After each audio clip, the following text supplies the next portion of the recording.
All right, good evening, good afternoon, good morning, wherever you are in any parts of the world. Welcome to Liberia Shall Rise. I'm your host, Augustine Sharif, and I will be joined here shortly by Mr. Emmanuel George, Mr. Sapalucia, and Dr. Positive. They are taking the day off today. Today, we promise to give you a very, very interesting show, and we have a guest who is going to be joining us very shortly. And that guest is going to be someone you want to listen to, especially for young people, people who are thinking about going to school. Which university do I go to? What choices do I need to look for when it comes to finances? We'll be speaking with Mr. Seth Bardu. He is the Senior Vice President and the Chief Financial Officer for the United Negro College Funds. And so we want you to stay with us, join us. We're going to play our theme song. And right after the song, we will come back here, friends, and we are going to actually be introducing our guests. But as always, we want to thank you so much for joining us on this platform. This is, again, Liberia Shall Rise, and we thank you for always sharing our show, sharing our presentations, and just joining us on this journey as we do our very best to promote all things Liberia. So join us, share the show, and invite others to be part of the show and send us your comment. We'd like to hear from you as well. If you have any questions for our guests, we would love for you to send those questions in. If you want to call in, there's going to be a number you can actually call to participate in the show. So we will play our theme song, and after that, we will come right back here and introduce our guest, and we will start our show.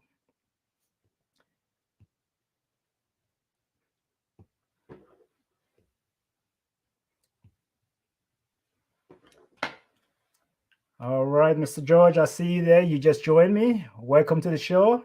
And I'm going to just go ahead and do our theme song, and I'm going to bring out.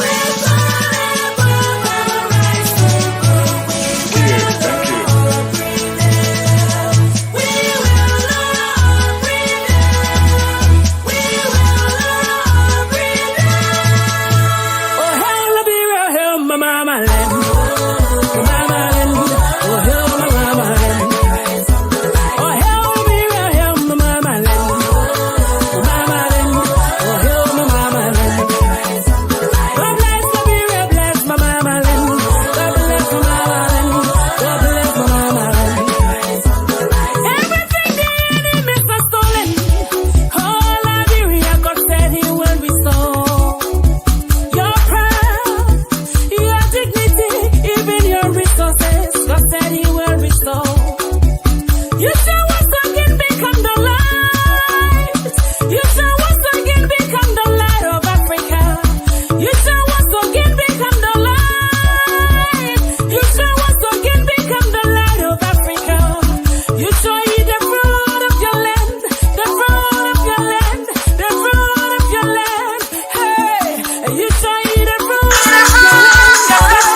shall rise, if only we shall hearken to his command.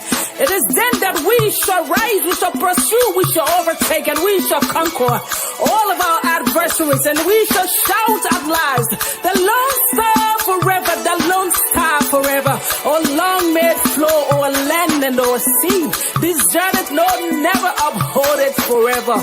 And shout for the Lone Star battle. Oh, hell, Liberia, him, mama.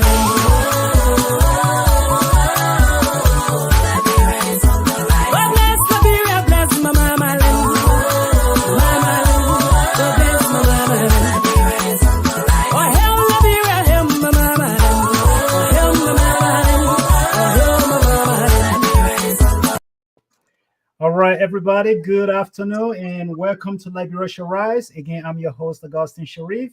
And with me today, I have Mr. Emmanuel G.K. George. Dr. George, how are you doing today, sir? I'm doing very fine, Mr. Sharif. It's a very wonderful day. We gradually coming to the end of the second month of the year, man. I know, it's flying by, man. It's going by fast.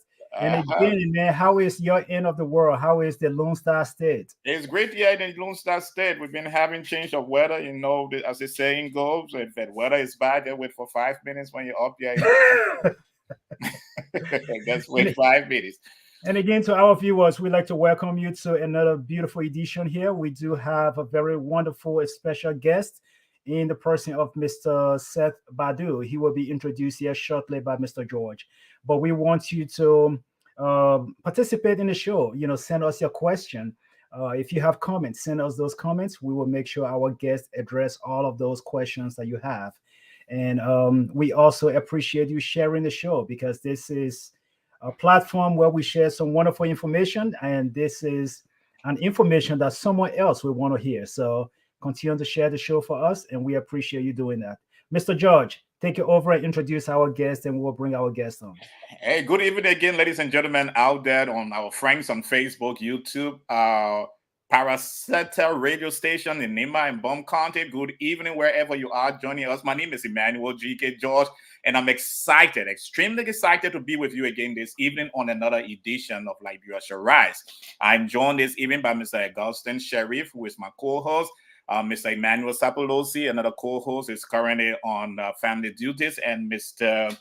Dr. Positive, Mr. Steve Kelly, is also on duty running his company network in Europe for this week. So it's good to have every one of you. Welcome to Liberia Shall Rise, a program that brings a new spin to the Liberian discourse, a platform where we firmly believe that Liberia has all the potential to be a great nation. This can only take place if all of us do our part. It is for this reason we do not spend countless hours discussing the what ifs or what is wrong or what is or what can be. Therefore, tonight we continue on the series, This Could Be You.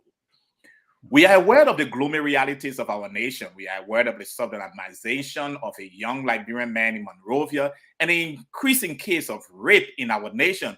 We are also aware of the ongoing bicentennial celebration dubbed the Year of the Return, celebrating 200 years anniversary of the arrival of our American Liberians brothers to our shows, and a stocking rebuke from the U.S. President's special representative remarks on that occasion.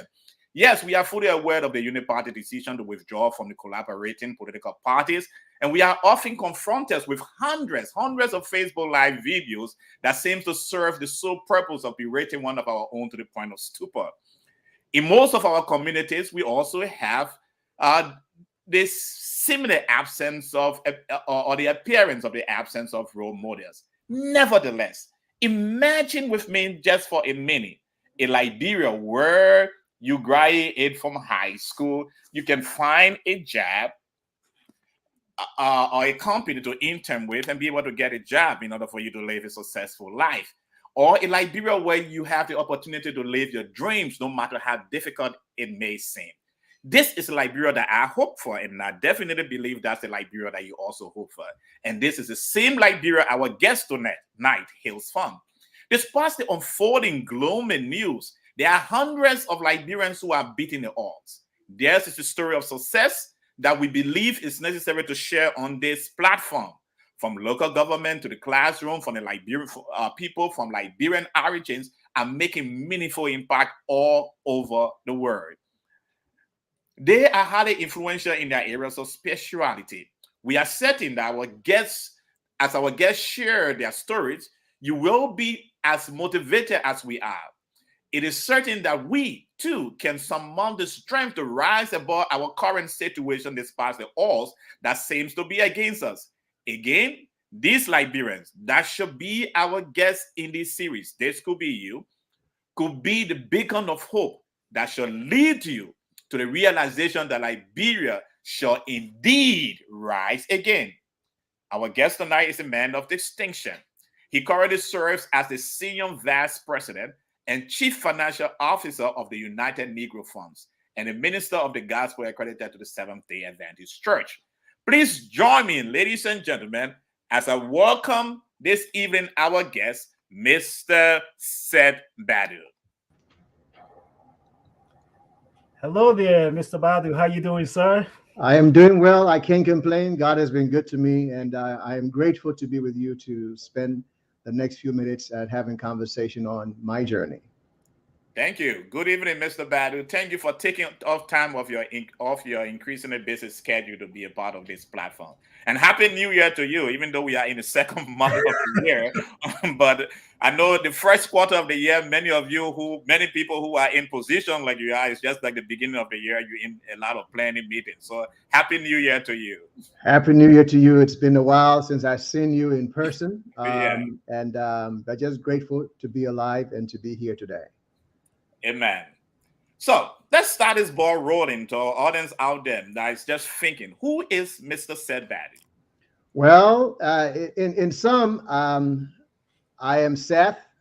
You can free to call me Seth. I was born in Liberia, of course, and I work for as you've already mentioned, I work for United Negro College Fund, and as the Senior Vice President and Chief Financial Officer.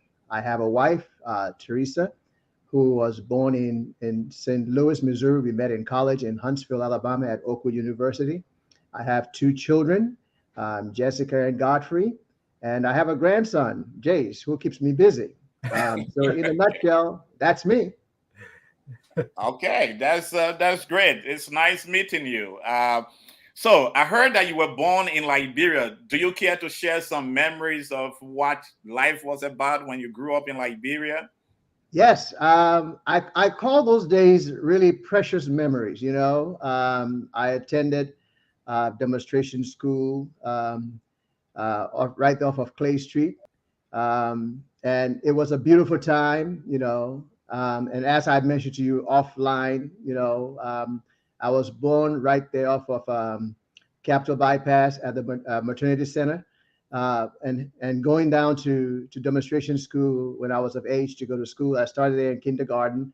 And by the way, I thought that was one of the best schools you could find in those days. I mean, we had beautiful things happening. It was a first class school.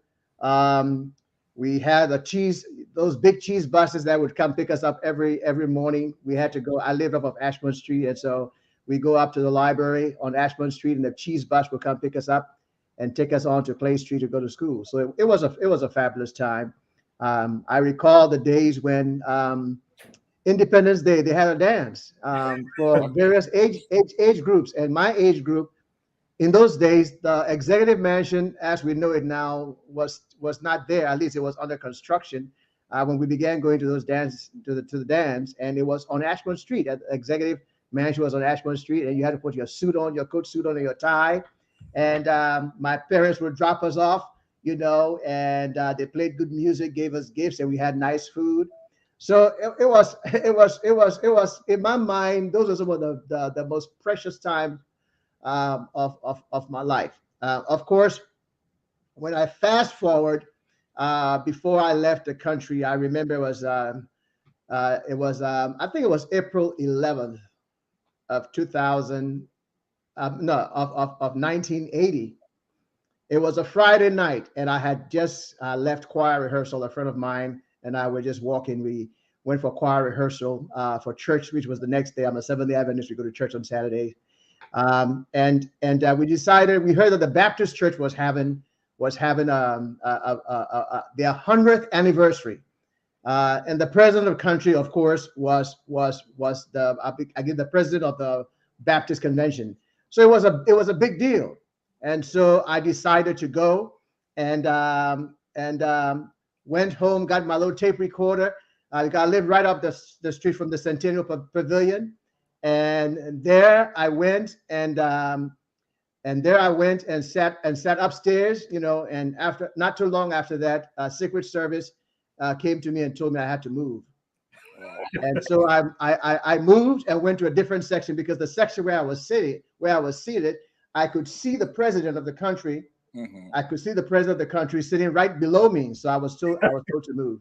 And I remember one thing that came to my mind. For some reason, I wasn't quite sure why, but it was as though somebody was asking, said, well, Seth, should they start shooting in this hall, what are you going to do?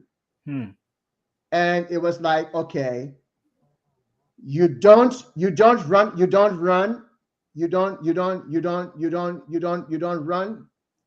get under one of the benches and wait till the crowd is gone, and then you get up and leave. Amazing. But it was an amazing program. And one of the songs that the choir sung that stuck in my mind was, what shall I render unto God for all his blessings? What shall I render? What shall I give? And the next line sounded almost prophetic. It said, all I can render is my body and my soul. After that session, after that gathering, I went downstairs. I saw all the people gathering around the president, trying to shake his hands, and he was glowing. He had on his higher height suit, white suit with gold buttons, and it looked like there was a glow over him. And I wanted to reach out to shake his hand, but I said, I'll do it next time. And the next day, he was gone. Wow. He was assassinated the next day. That was quite a little troubling to me, but God knows best. And not long after that, I left to come to the United States. I'm sure we'll spend more time talking about that. But those are some of the great times. I wasn't old enough. Flag Day, when the kids would drill, but demonstration school was one of the schools that always got it right. And so I was there on the sideline, just charging, our students on, my big sister and all the other kids as they were marching through the streets. And that was just great. Well, I'm sure someone from another school got something to say about that. We'll see what happens. Yes, sir. Yes, sir. Okay, so I'm hearing talking about a lot of demonstration. I believe demonstration was an elementary school beside the Baptist church right off there. Yes.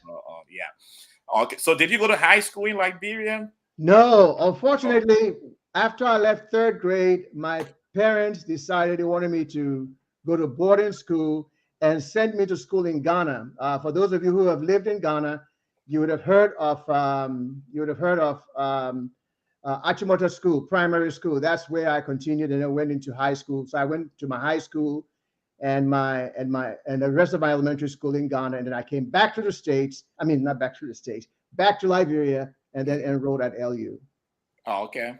Yeah, I think I have an idea where that school is in Ghana, Achimota. Yes. That's a top school too. Okay, okay. Also, what were the push factors that brought you to the United States of America? Well, it's a long story, and I will try to say it in as few words as I can. So, the University of Liberia decided to schedule exams on Sabbath. And I went to my professor, who was a Muslim, by the way, and told him I couldn't take exams on Sabbath because I'm a Seventh-day Adventist, and I would want to take the exam another time. And he said, I have no problems with that, but we have to clear it with the dean of the school. So I went to the dean. The dean said, no, you can't do that. You have to take exam on Sabbath. So then I decided I went to my church, and the president of my conference, or they call it the mission then, Elder Dorsey, I shared that with him. I shared that with my pastor, Elder Ronald Wright. I shared that with them and said, look, pray for me because I'm having issues. So my pastor decided to go to LU with me and to go plead on my behalf, which he did. He took me on campus. We met with the dean, but the dean said no. This young man has to take an exam. So after that, the president of the mission also went with me to the university, and the dean again said no. And his question to me was, we've had many Adventists who have come to this school. They've not given us any problems. Where are you coming from with, you can take exam on Saturday? Well, the short of it is that I decided not to take the exam, and I went to church. I was not given an incomplete. I was given an F, and I was put on academic probation for the next semester. Right about that time, the president of Oakwood University, then Oakwood College, was visiting Liberia. He was the guest speaker at the Central Church. We had just renovated the church, and he was the guest speaker. He saw me conducting the choir, the school choir, and the young adults choir. And he asked the president, Elder Dorsey, who is that young man? He never spoke to me. And he said, who is that young man? Not long after that, I was on my way to Oakwood. And that's how I left Liberia.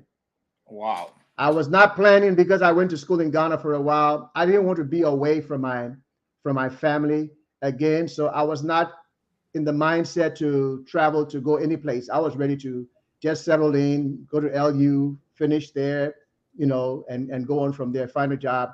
I had no plans on coming to the States, but once I got on academic probation, I knew that it was going to be a challenge going to LU and finishing my program in 4 years. Wow, what a story. See, there's this saying that anything your hands find to do your best out of it. You didn't know you were only doing what was good for you that day, right. Having fun, I believe, with the choir, and all of a sudden this within your own personal challenge, this enormous door open, and you find yourself in the U.S. at another college setting. That is great. So now you did not plan to come to the U.S.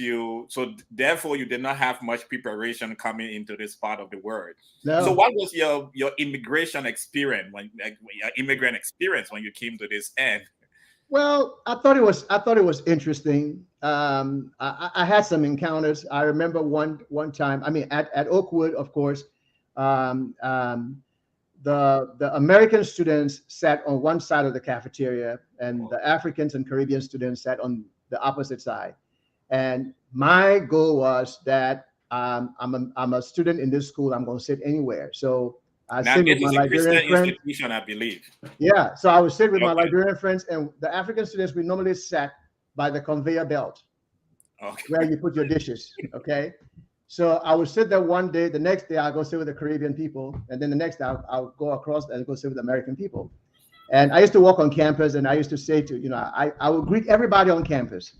And I'll be like, hi, my name is Seth, and I'm from Liberia. And folks are like, this guy is cocky or something, he's a cocky fellow, but I was trying to make my presence felt, because I had learned that for some reason there was a little hierarchy on campus. American students on the top, Caribbean students in the middle, and African students on the bottom. And I'm like, ain't nobody better than me. And so I just made sure that everybody knew where I was from, and I was proud of it. And I had no issues with any self-image. But I remember when we went to one time, a friend of my roommate, his name is John Williams. He was also from Liberia. And we went to Florida to run a meeting. The same person who recommended me to go to Oakwood, Elder Dorsey, he was running a meeting. He had returned back from Liberia, and he was now in Florida pastoring a church. And he invited us to come work with him over the summer. He was running evangelistic meetings. I was the song leader, so I would conduct the choir and all that kind of stuff. And during the daytime, we had nothing to do. So John and I went to the store to go, just to go shop around. And, we didn't have a lot of money, but just to go window shop. So on our way back, we saw this cop car. It kept going back and forth. going back and forth. So it was like, I mean, I didn't know there was anything wrong. So we just kept walking and talking. And then he pulled up and parked next to us. And he said, gentlemen, can I speak with you? We said, yeah. So he said, why are you walking here? We said, we just went to the store and we're on our way back to our host home. Can we see your ID? So I put up my Oakwood ID, you know. He said, oh, you're from Alabama? I said, yeah. We said, we're here for evangelistic meetings. And I said to him, I said, is there a problem? And he said, well, somebody had called in the neighborhood and had asked about, there were 2 black men walking the neighborhood and they were trying to find out exactly what was going on. So he stopped me and he stopped us and was trying to figure out what was happening. So that was my first experience with racism. So that's what that was then. Then I got to Andrews University and I had a white professor, and he said to me, well, you're not going to amount to much. You're not going to amount to much. And I thought that was you know, I was like, I wish he was around now to see me, you know. And then when I began my job, my first job that I began working at in Nashville, one of the leaders of the organization said to me, "Listen, I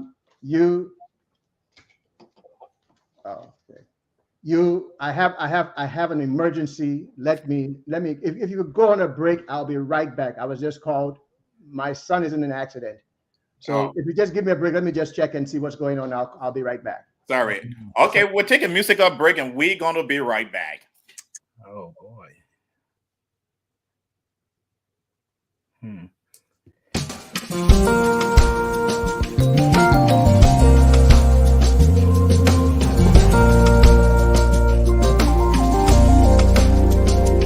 Oh, hail Liberia, hail. Oh, hail Liberia, hail. This glorious land of liberty shall long be ours.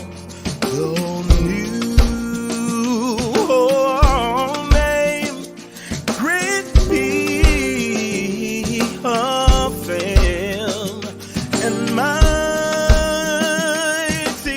be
right, everybody out there, we just want to say thank you again for joining Liberia Shall Rise. And, we have to apologize to you again, our viewers. We want to seriously apologize. Our guest, unfortunately, he's not able to end the show to go through with the interview. I think you guys were listening. He just got a phone call, and he currently does not know the state of his son, who is just was just involved in accidents. So all of the prayer warriors out there, please pray for him, pray for his family, Mr. Seth Bardu, and we will plan on bringing him back when things stabilize, just to continue the conversation. But Mr. Badu, he has a very unique background. And that background we were just about to get into to just give us more information on what he does and how we can benefit from some of the things he does. But because he's now on air and he has to attend to a family emergency, we will not be going into that side of this of the work. But we would definitely want to bring him back another time once we know the state of his family and things stabilize. We'll love to bring him back. But Dr. George, just going back to the pieces of information that he provided before this happened. We have one of our viewers, Pastor Barr's wife, I believe, and she was just saying, with regards to the story that he was saying, being in that building at the Centennial Pavilion where that thing was taking place. Someone apparently was actually in that particular building as well, who was part of the choir. So I think the show was up to a good start, but it is unfortunate. These things happen. It is emergency. We never plan for those things. So we just want to ask our viewers to please pray for Mr. Badu and his family, especially for his son. Keep his son in your prayer, and we will give you update as we go, just to kind of let you know exactly where the family is and how things are going. So thank you, Caroline. Thank you. We appreciate it. So everybody who's going to be lifting the family up in prayer, let's pray for them, and let's just leave it right there. So Dr. George, how you doing, man? How I know he's a very good friend of yours and very close to the family. So yeah. Yeah, we will be getting an update. We again apologize to our viewer, and then we also pray with about his family. He called. He wanted to continue the program, but the police could not tell him what state his son was in. So, as parents, we become very concerned if you don't know what the state. So he had to leave home and drive out there to where the accident took place. So again, we thank you all for joining us to pray for his son. Again, Mr. Bardu is the Senior Vice President and Chief Financial Officer of the United Negro Funds. We're going to talk about that, as Mr. Chevy alluded to. The United Negro Fund is a private philanthropic organization that sponsors scholarships in 37 Black colleges. So, and he's the Chief Financial Officer of that organization. So you know that he handles. He's over a lot of things. And he of Liberian origin. He have done a lot of work in Liberia. He have supported a lot of things going on in Liberia. So we just continue to pray for him and his family. We will, if things okay, we'll update you, as Mr. Sherry say, and we look forward to seeing if we can reschedule him for this program. Next month, we're going to have another awesome guest. We're going to have the Vice President of Human Resources of the ADECO Group, Mistress Bridget White. She's going to be with us next on the 20th of March. So she's going to be our next guest coming up. It's going to be an interesting program because, as you all know, ADECO Group is I think it's the largest staffing organization in the United States of America, and Budget is and another young lady of Liberian origin is the Senior Vice President at that organization for human resources. So she's responsible for thousands of workers that work with the ADECO Group. So she's going to be joining us.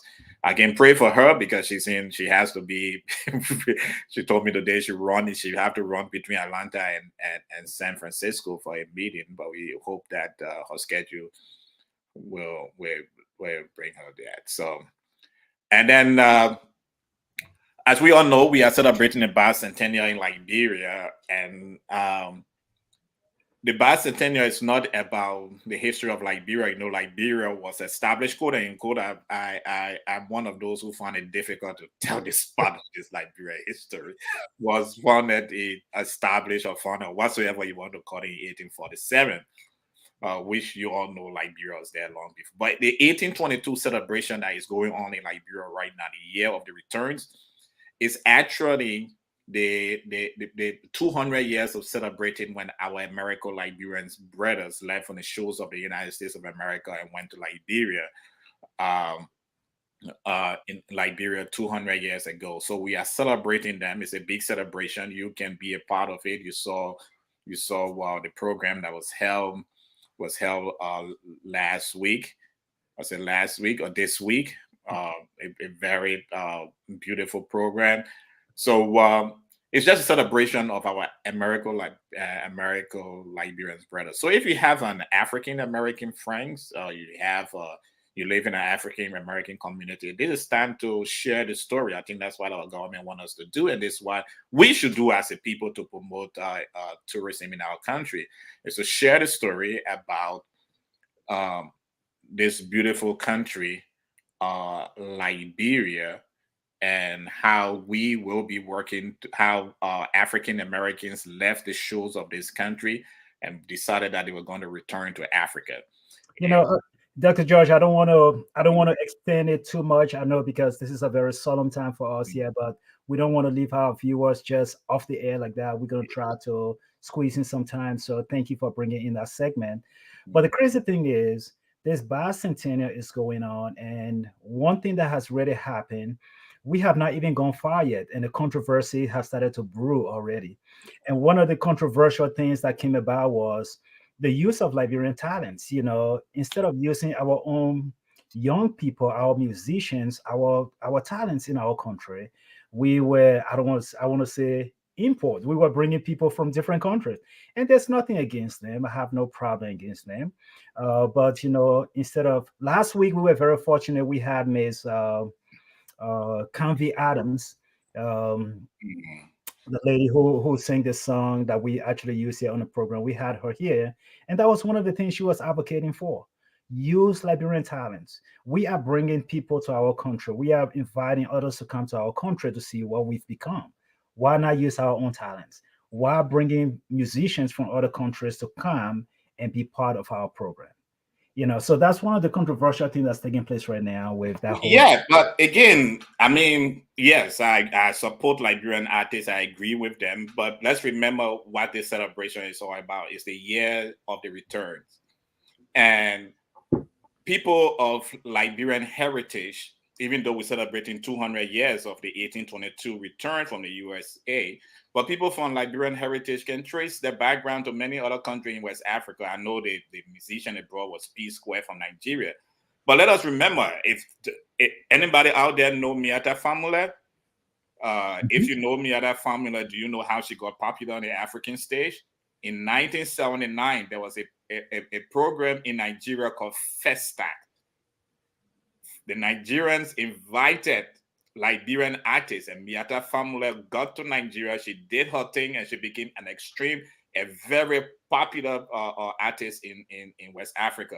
Most of our musicians of the time, Nima Burr, or Titi, what's the lady name? Titi Gayflow or something, that went to the Panifest in 1979.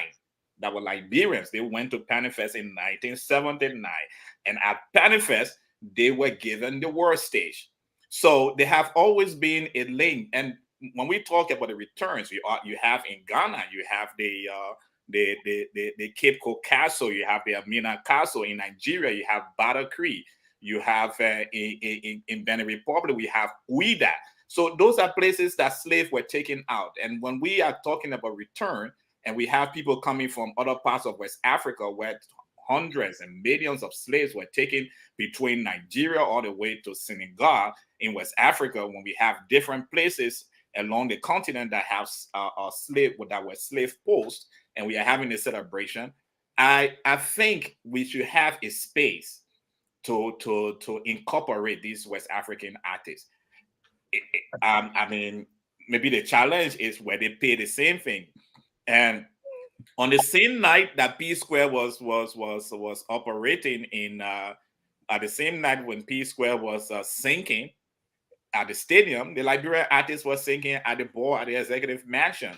So if you talk about prestige, if you talk about high class event, the Liberian artists were at a prestigious program where the president himself was present, foreign diplomats was present. So Liberian artists, I think they did not feature any foreign artists at the executive mansion. So yes, we can talk a lot about what's going on in our country, and that's why we are on Liberia Shall Rise. But sometimes we have to take time to balance these stories. I benefited from Penifest. Penifest 1994 in Accra, Ghana. If anyone is from Ghana, there was a Liberian a cappella singing group in Ghana called the Trumpets. I was a key member of the Trumpets at Penifest. We were given places that Ghanaian artists was asking for. The Trumpets in 1994 as the closing program at the National Theatre in Accra. The key artist that night was Steve Wonder. This Liberian group, the Trumpets, were given the stage just before Steve Wonder. We sang, and after we got through with our art, Steve Wonder followed after that. And we were Liberians. We were known as Liberians throughout that country. So yes, you have these foreign artists, but I can tell you for sure, Festa 1979, that was the show that made Miata Famine popular. Penifest 1994, there was a Liberian musical group called the Trumpets that were highly featured throughout Penifest 94. So, but like most things that we do in Liberia, most things that take place in our country, I think dissemination of information have become one of those things that that have become problematic. Let's just put it that way. Yes. Because people were always asking, how much is this project going to cost? Mhm. What is the budget? What is it going to benefit us Liberians? And so because information have been so scarce and so hush hush, and now all people see is you flying someone in. I don't think many people have that history like you just alluded to. Yeah.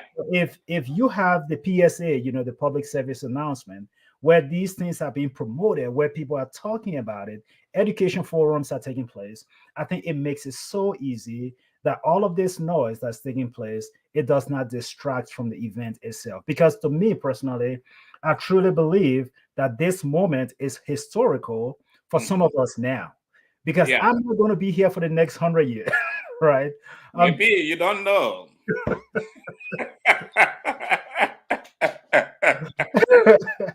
Who knows? You don't know, but it's historical. It's historical. If I live to see the next 100 years celebration, it will be a blessing.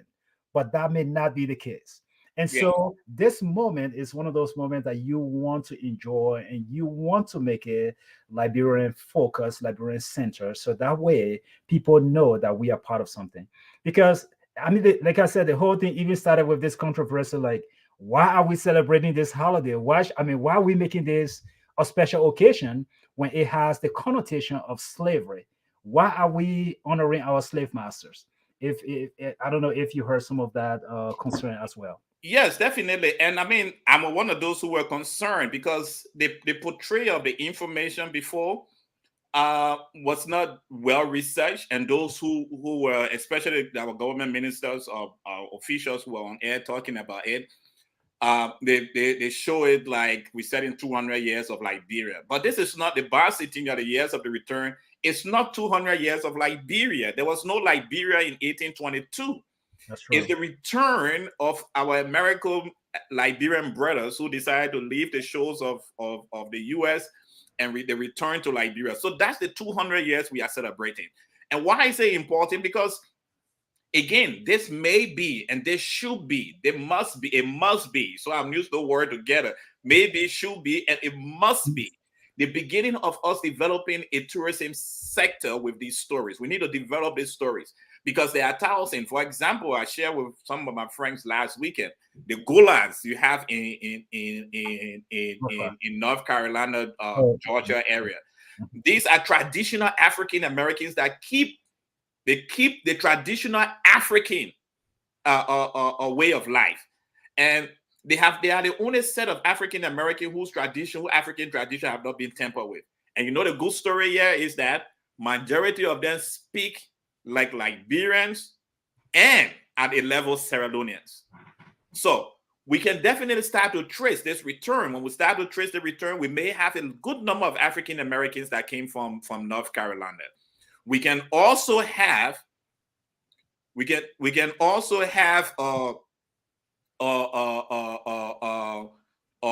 question, Mr. Sapolusi. Don't worry about Sapolusi say about you. Just no, I would get that to him because Festad, it was the African festival, was a celebration of African culture.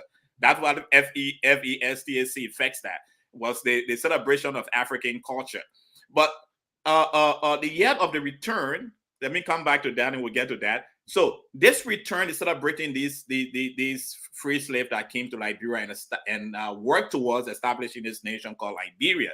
And it did a lot of things. For example, if you read history of Joseph J.J. Roberts, do you know J.J. Roberts used to export? He used to export from Liberia.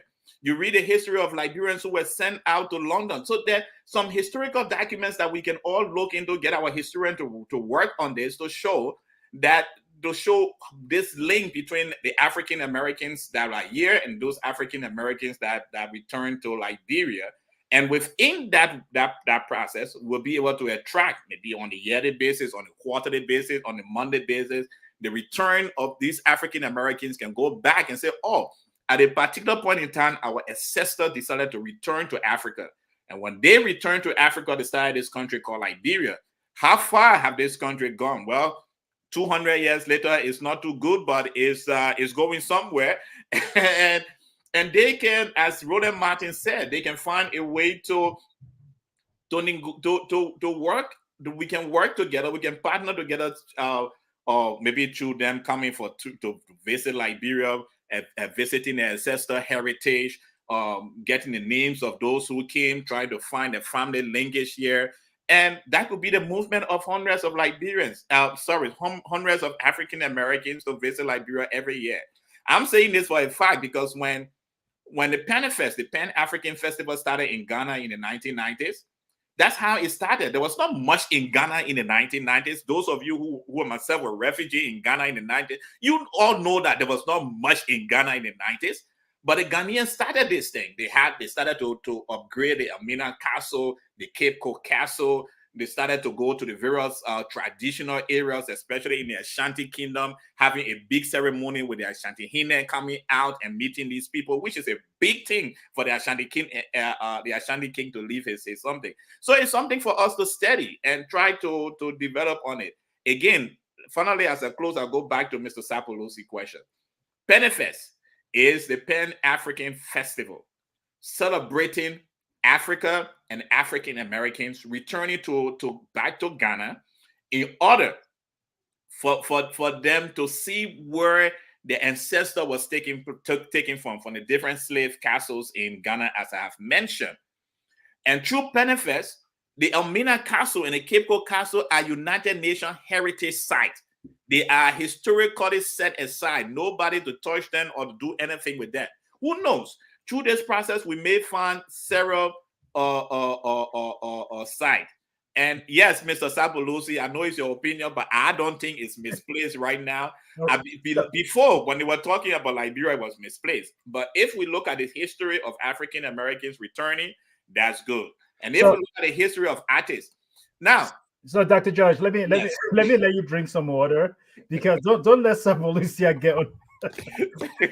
Well, I mean, he's right with some of what he's sharing. But so let me take you. I think you made some points here that I want to kind of jump into and just kind of try to break apart. Mm-hmm. So you talk about all of those historical sites. Yes, rightly so. They have been set aside, especially when you go to Senegal, and all of those sites have been set aside because of the historical values that they actually portray.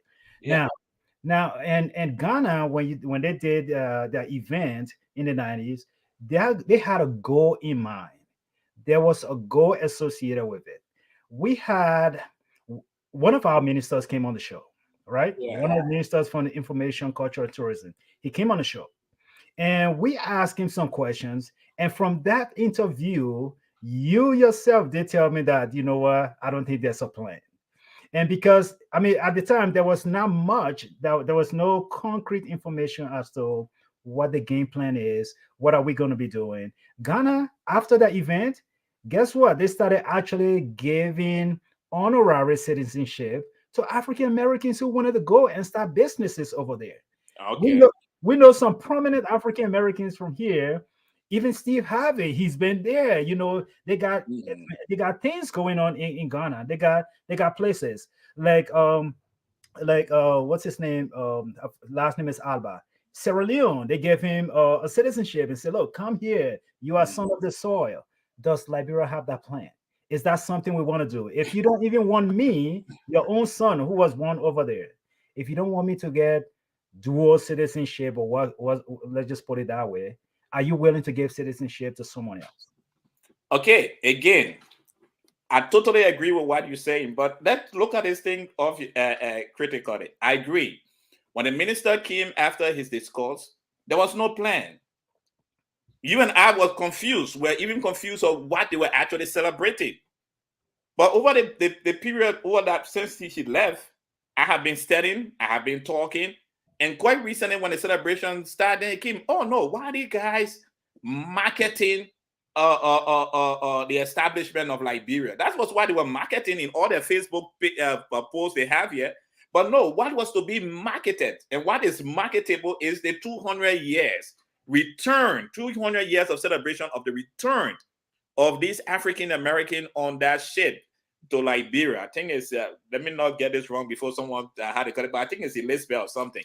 When they return to Liberia, that is important because it established a relationship. These African American went with the idea that we will no longer continue to struggle under slave master and slavery when we can go back to our continent where we came from. Remember, in the 1950s, Marcus Garvey started the same movement of bringing African back to the continent. So this has been a long thing. So it's something that we should that is laudable in my opinion, and it's something that can be historically marketable. Now, So from your research, let me go back to you though. From your yeah, research, what did you find that's going to be beneficial for Liberia and Liberians as a whole as a result of the celebration of the bicentennial? good. Ghana last year in a financial report made over $1 billion from tourism. And most of the people who go to Ghana, majority of them are African Americans. You alluded to some of them having citizenship, but I will talk about that too. You alluded to several things. So this is the beginning. I was a young man. I'm old now, but I was a young, frisky young man in the 1990s when PenFest started. I can tell you I was a part, my group, the Trumpets used to send me to some of these meetings because they had so much, I think they felt that I could go somewhere and make points. But in some of these meetings we attended, it was not rosy. There were great arguments, Ghanaian artists arguing. Sometimes, we Liberian men, Liberia 4, what are you doing here?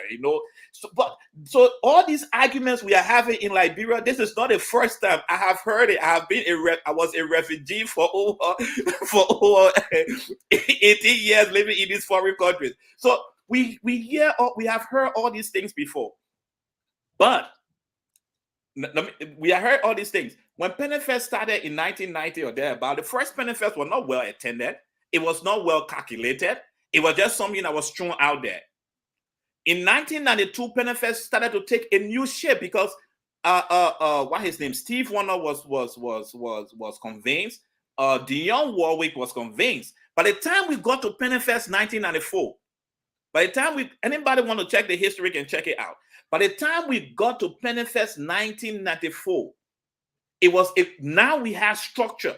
Now we had things that were doing.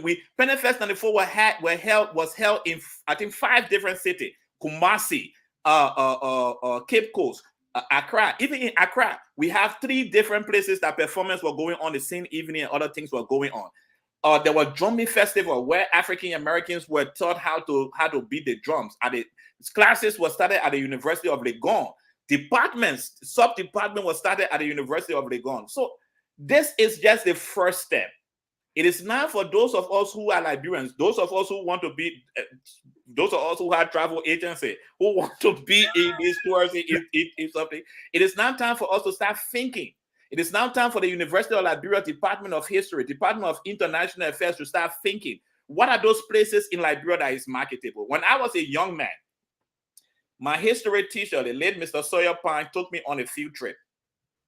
I don't know when a Liberian student go on a field trip, but there was a church in Clay Ashland that was historically important, and he took us to that church to tell us why this church was here, what was the historical importance of that church. We also visited the girls' school, which had a historical significance too, Bromley. We visited Bromley before we ended our day. Our field trip ended at the Providence Island. So we have to start mapping up. We have to start mapping up. See, this is the only time I can slow you down. So you can read that comment and I'll slow you down. Oh, exactly. I mean, I agree with him, but this is the first one. When you do something for the first time, I mean, every one of us have done something in life for the first time. You will make mistakes. Dr. So George, yes, this government is going to make mistakes. Dr. But George, now, let me say something though. Are they going to do it? Is it going to be every 2 years, every 5 years, every 4 years? Are they going to change the name? They are not even there yet. Then we start to look for different sites to go to. No, but they're not even there yet, Dr. George. Because what you can do though, what you can do, don't try to project. What you can do is this, because the thing is, I mean, like say for example, children, right? We learn from our parents. You go and you watch your parents doing things and you learn from them. I know it sounds crazy because Liberia should be the parent and Ghana should be the child. However, reverse. So Liberia have had a lot of other countries around them who have implemented this project, and they have relationships with those countries. And so again, this is Liberia Shall Rise. We are looking for things to bring Liberia up. I'm not bringing Liberia down by any means. However, though, just after watching other people do this and do it successfully, Ghana, they jump right in with 2 feet. There was no one that they were up to that said, okay, this guy did it. This is what I'm going to do. They started something. And so they had the opportunity to learn. Liberia, on the other hand, they have had chances to watch other people and know exactly what is done. And to start off this way, and you say we should give them 2, 3 more chances, 5 more chances. I agree. I agree. I will give them the chances, but let's not sugarcoat what has happened. Okay, I'm hoping I'm not sugarcoating what has happened, but I also know I'm also a person who knows reality. I'm a realist, and I'm being blessed by God, even though I've made a lot of mistakes in my life. I've been blessed by God to be in many different rooms in the West African continent and participate in many different things as a young man. That's why we are happy to have you for that. And I was there when Penny first started, and I can assure you that it was not as beautiful as it looked right now. It was only between 94, 92. We tried to correct it, and at the 4, it became this big thing. And since that time, Pennyfest have become a big event. So it's possible. I agree. Maybe some of the people who are part of this planning of something, they may not have gone to Ghana to see how Ghana have done it. I'm talking because I was there. I had a very good friend who was in a very good position, who was in love with my singing group, who placed us in that position. I had the opportunity to attend some of the meetings. I had the opportunity to be one of the musical artists during Pennyfest 94. So yeah, Pennyfest 94, 1992, 94, because we're all refugees in Ghana at that time. So that was had, but now this is the first time. So perhaps after this term, if the government is thinking about it, they can say, okay, let us invite Liberians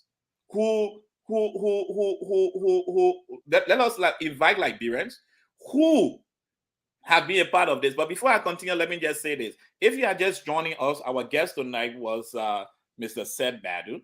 He's the Senior Vice President and Chief Financial Officer of United Negro Funds. the funds that run scholarship to 37 Black-owned universities.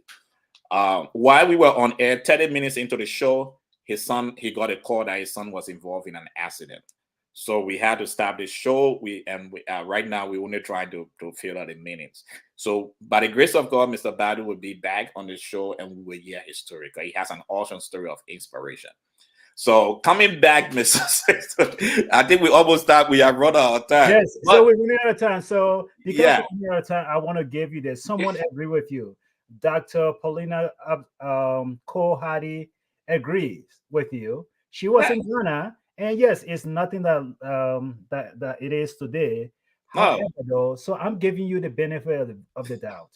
Look at your crystal ball. I want you to hold it very close, right? Look at your crystal ball and give me 2025, another celebration. I don't know what they're going to call it. It's not going to be the year of the return because it's not going to be 100 years.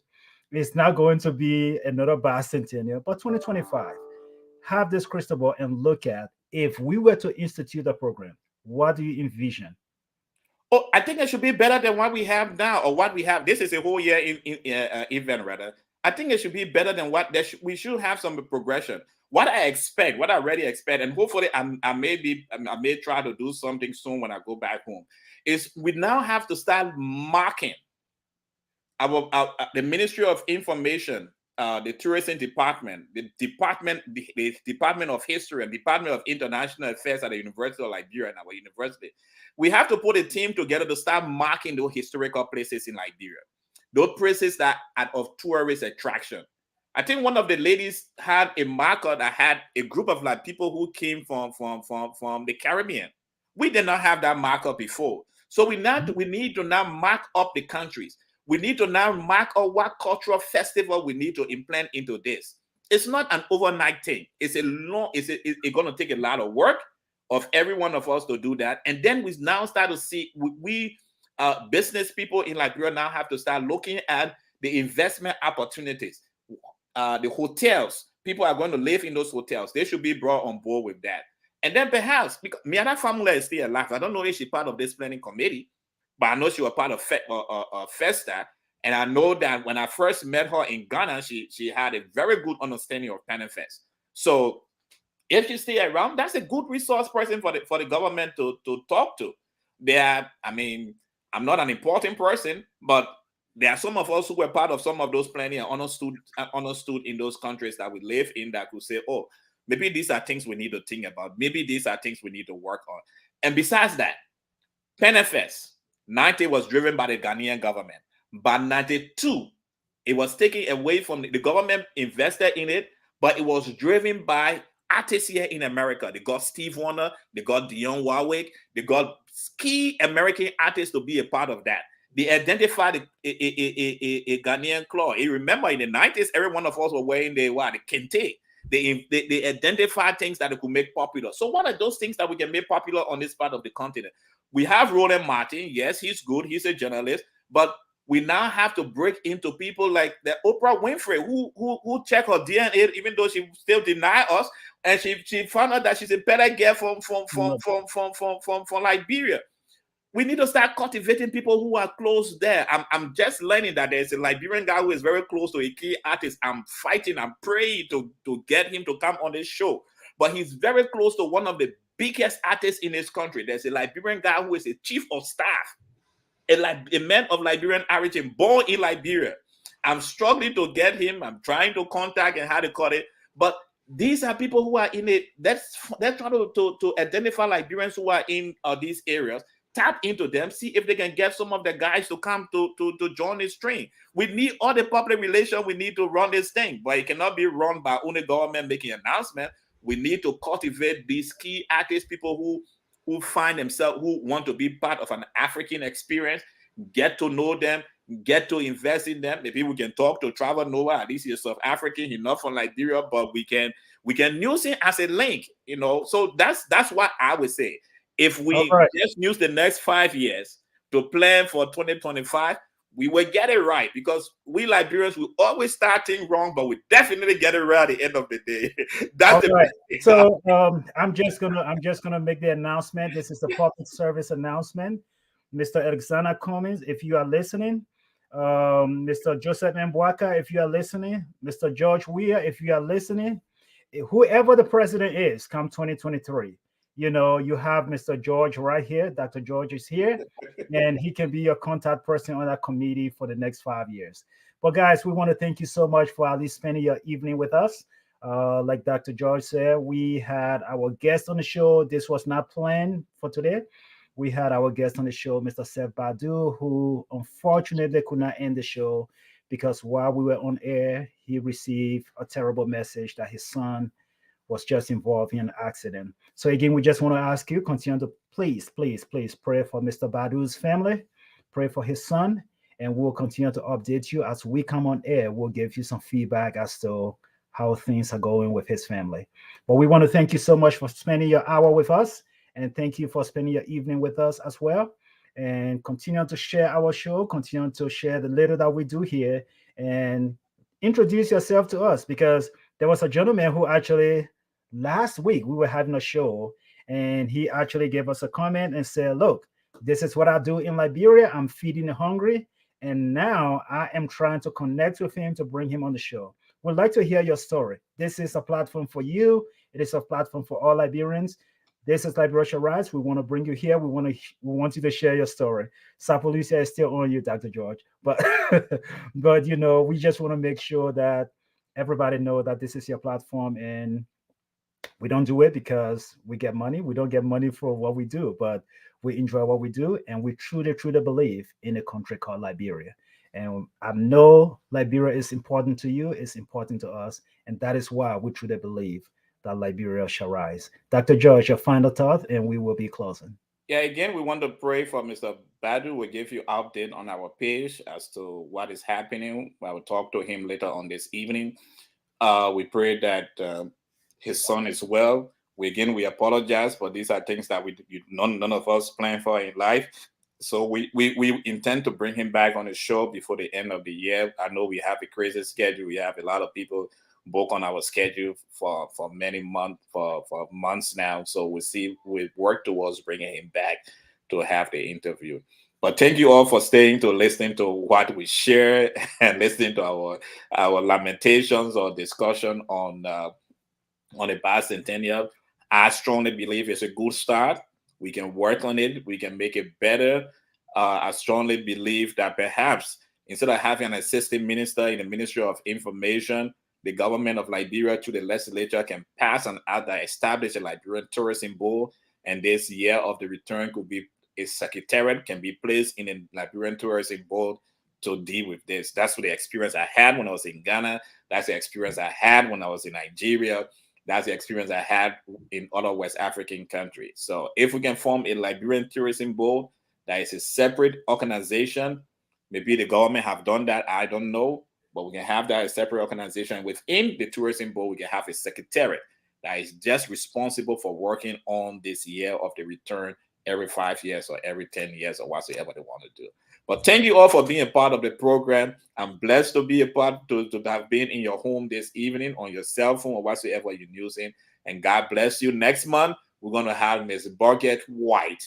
She is the Senior Vice President for Human Resources at the ADECO Group, one of the largest staffing agency in the United States of America. So she will be joining us by the grace of God. Thank you and have a pleasant evening. All right, friends, we will see you next week. Next week is the last Sunday of the month. So the last Sunday of each month, we actually have a segment on mental health. So next week, we are going to be having a specialist who's going to be here, and we're going to be talking all things mental health. And Dr. Hardy, we will be reaching you because you owe us appearance on this show as well. So I know you've been here once, but we want to bring you back. It was so good. We want to bring you back. So definitely join us next Sunday, the same time, 5 p.m., and we'll be having our segment on Mental Health Sunday. God bless you guys, and we look forward to seeing you next week.